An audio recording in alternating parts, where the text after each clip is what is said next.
మనం అయితే చూడలే కదా. ఎవ్వరు ఎందుకు టెన్షన్ పడతాను? ఇప్పుడు ఇంటికి పో, ఫ్రీ అయినాక ఫోన్ చేయి. సరే సరే బాయ్. బాయ్. ఎట్లా మరి ఏం చేద్దాం అంటావు? ఇక పోలీస్ స్టేషన్ పోయి పిటిషన్ ఇద్దామా?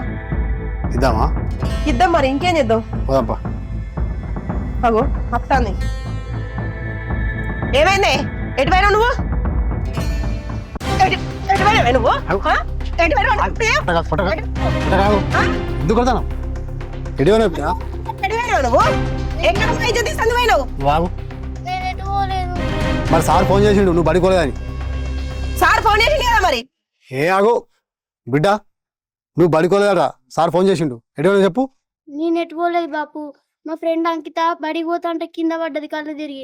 దానికి నీళ్ళు లేపించి వాళ్ళ ఇంటికాడ తోలొచ్చే వరకు లేట్ అయింది. ఇక వాళ్ళ ఇంట్లో ఎవరు లేరని ఎవరిదాకా దాంతో ఉండొచ్చిన బాపు. బట్ టైం అయిపోయింది కదా. కాదు బిడ్డ, నువ్వు చేసింది మంచి పనే కానీ అలా బాబు ఫోన్లోకి వెళ్ళి ఒక ఫోన్ చేస్తే అయిపోవు కదా. బళ్ళకెళ్ళి సార్ ఫోన్ చేసి మీ బిడ్డ రాలేదనే వరకు మేము ఎంత ఆగమైనా తెలుసా నీకు? మీరు ఇంత ఆగమవుతారని తెలియదు బాపు. లేకపోతే అప్పుడే ఫోన్ చేసేదాన్ని.